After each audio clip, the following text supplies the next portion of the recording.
T-Bell, did you see improvement in the things you talked about last Tuesday? Yeah. We tackled better. We had a lot more hats to the ball, but still not where we wanted to be. The effort was a lot better.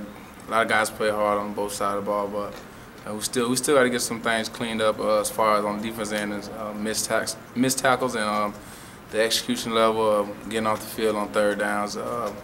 And the same goes to offense. We had a fumble like on the 1 yard line. Just some things we got to get fixed and things that'll get us beat this week if we do the same things. Players meeting on Thursday, you feel it was pretty productive overall? Oh yeah, I definitely think a lot of guys bought into what we had to say, and the guys that spoke and stepped up as leaders on this team. So I definitely think we're taking a step in the right direction. Was it just players? Yeah, just players only. Without revealing anything you don't want to, just kind of what you guys told, particularly said to the younger guys. Basically, we just said, this is not where we want to be, but it's reality. It's up to us to fix it. It's not on the coaches. It's not. It doesn't have anything to do with anybody on the outside world. Just us in between these walls. We got to get it fixed as players. And I think they bought into it. You've seen a number of young guys make plays on special teams this week. So that's definitely what we need, and we're going to need a lot more of it. What would you tell them about what it's like to play in this game coming up? Hit or be hit. Simple. It's going to be a physical game. So either you bring it, because if you don't, they're going to bring it for sure. Do you enjoy games like that? Oh yeah, it's what you come to Auburn for. It's going to be a prime time game. It's going to be physical. It's this kind of game that shows how much heart you have as a player. How long you willing to fight, how long you willing to go tough for the man beside you. This is what it's all about. How different is LSU? I know you probably haven't watched a ton of them, but having a guy like Zach Medberg back there that can throw it the way he does, how different does it make their offense?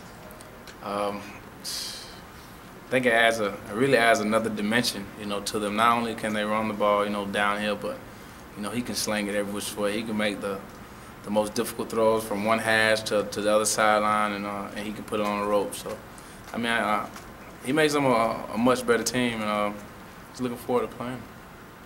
Somebody you had one misstep in that game where you lost coverage with a guy and let him get outside of you on the long pass. What kind of happened on that play?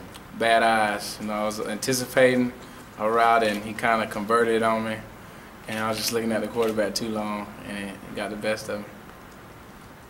I asked Jeff the same question, but obviously the first win is something that any teams want to celebrate. But with the reality that LSU is next and just 7 days away, how much celebrating was there? And for you, when did you kind of just start to mentally turn ahead to LSU? For me, it was right after we left out of the locker room. It was done and over with.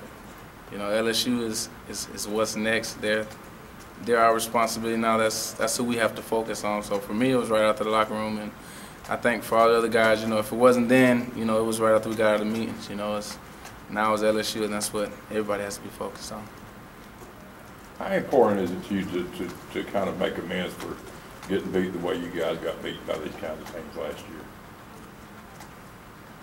I don't think it's about making amends. We know we got embarrassed last year.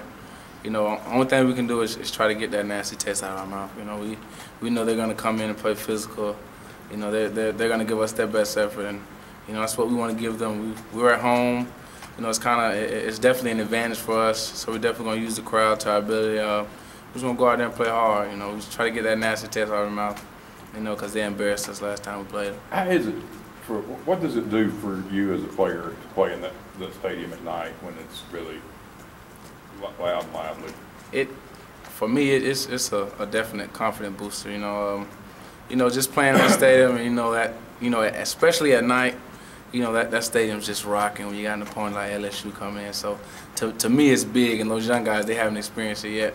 The only thing I can try to do is tell them, hey man, you won't be able to hear yourself talk, but they're probably not going to believe me. But when they get out there in that field Saturday, they'll get a taste of what I'm talking about. Can communication actually be harder at home for defensive players? Oh yeah, definitely, and we know that, as a team, because we're not going to tell the crowd to quiet down. So we just got to be great with our signals and our communication, across the board. You guys have been on the field for 80 plays per game. How do you start to limit that number, start to get off the field on third downs? I think it's a lack of execution. You know, it's not that we aren't in position to make plays, but as a defense, we haven't made enough plays. We haven't delivered. You know, sometimes pass breakups just aren't good enough. You know, sometimes you need an interception. Sometimes you need the sack. You know, we had a chance where we had a sack and the quarterback got away. Had a chance on third down this week where we could have had a pick and the ball was just knocked down. Just little things like that, you know, at that time you don't think makes a difference, but going back watching the film, you know, could have made all the difference in just a game, just one play.